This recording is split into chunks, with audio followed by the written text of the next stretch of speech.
In an interview with D Magazine, former Dallas Cowboys and Green Bay Packers head coach Mike McCarthy spoke about his time in Dallas, how he's enjoying retirement, and what's next for him in the coaching world. "It's very important to me that I leave Dallas the right way," McCarthy said. "It was time for both of us, McCarthy and Cowboys owner Jerry Jones, to change and to go in different directions."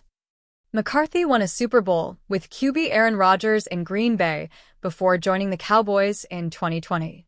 He had a lot of regular season success, but couldn't get over the hump in the playoffs. After an injury-riddled 2024 season in which Dallas missed the playoffs, McCarthy's contract was not renewed. Jones ended up promoting Cowboys offensive coordinator Brian Schottenheimer to the head coaching position, replacing McCarthy. "To be totally matter-of-fact about it, I'm extremely thankful for the opportunity to be coach of the Cowboys," McCarthy said. "I don't think I have to say much more about it. I loved the challenges, the relationships. It was a phenomenal experience for my family. We all have great memories and all still have relationships today in Dallas. Heck, I'm still paying taxes in Plano. I have a lot of love for Dallas, its people, and fans." Former Dallas Cowboys and Green Bay Packers HC Mike McCarthy on fatherhood and family time. McCarthy has 5 children, including 2 teenage daughters who still live at home with him and his wife. "This opportunity for me made sense 100%, McCarthy said about taking time off to spend with his family. "I've gotten to do things with my younger kids I never got to do with my other kids. I'll tell you, this is very rewarding. I'm competing for Father of the Year, and I'm kicking ass," McCarthy joked. "We always state family first," McCarthy said. "But the reality for all of us in coaching is at this point of life, it's football and then family. It's very rewarding to fulfill the family focus in this period of my life. We couldn't have had a better experience," McCarthy said about his daughter's national champion junior volleyball team in Dallas. Her teammates, coaching, the families, the away games, the growth they all showed throughout the season. To be able to watch that and be there for her for all of that.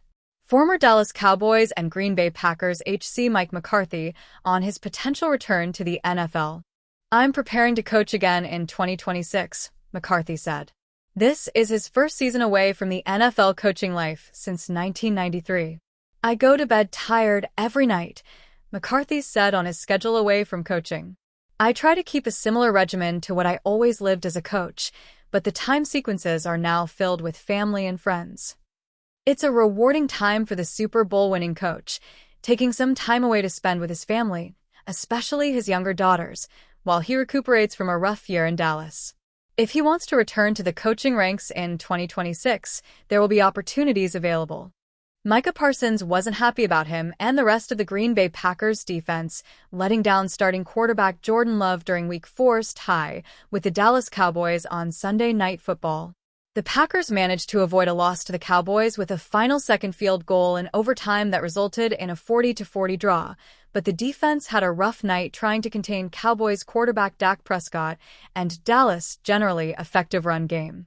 Prescott completed 31 of his 40 passes for 319 yards and 3 touchdowns and ran in another score on the ground in his sharpest performance of the season.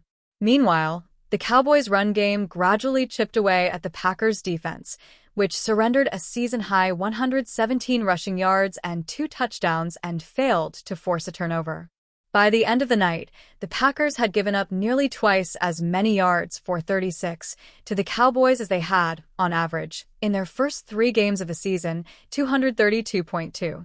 That didn't sit well with Parsons, a 4-time Pro Bowl pass rusher. I'm not even going to lie, I'm pissed off. I'm very disappointed in just, overall, how we performed, Parsons said Sunday. "I even told Jordan to the side, thank you for having our back today. That's why it's so pivotal to, you play complementary football. Because today, Jordan played like the player he was, and we let him down. We didn't live up to the level of expectation on defense." Jordan Love answered the call against Cowboys. Parsons hit the nail on the head about Love in Sunday's tie with the Cowboys. Through all 4 quarters and the overtime period, he did an excellent job leading the offense.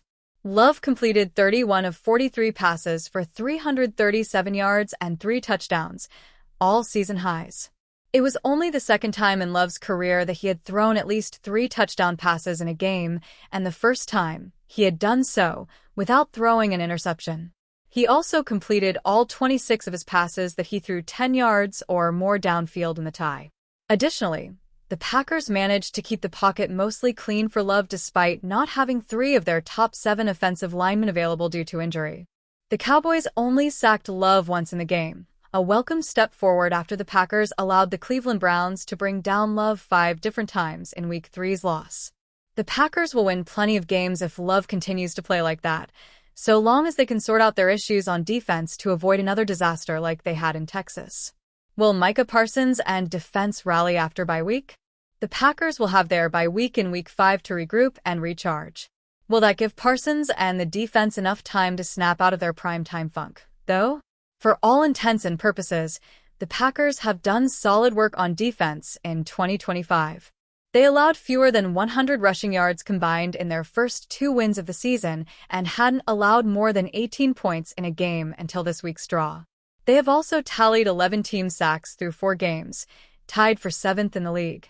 What would help the Packers is more takeaways. They are one of just 8 teams in the league with 2 or fewer takeaways through the first 4 weeks of the season, and 2 of those teams, the New York Jets and Miami Dolphins, have yet to play in Week 4. As for Parsons, he doesn't really need to bounce back as an individual. He was far and above the best defensive player on the field for the Packers against the Cowboys, closing out the game with 8 pressures, 1 sack, 3 quarterback hits, and 3 tackles. He also earned an impressive 94.2 overall grade from Pro Football Focus for his effort. Even still, count on the Packers making adjustments during the bye week to prevent allowing another offense to run rampant on them, as the Cowboys did Sunday night. The Dallas Cowboys have a defense problem. While boasting the number 1 offense in football after last night's 40-40 shootout against the Green Bay Packers, clocking in at 404.3 yards per game, they also have the league's worst defense, ranked dead last, giving up 420.5 yards per game. It isn't something that can be fixed overnight, and it most likely will take some time to rebuild that side of the ball in Dallas. But thanks to the Micah Parsons trade, the Cowboys are stocked with 2 first-round picks in the 2026 NFL Draft that they can use to patch up their defense.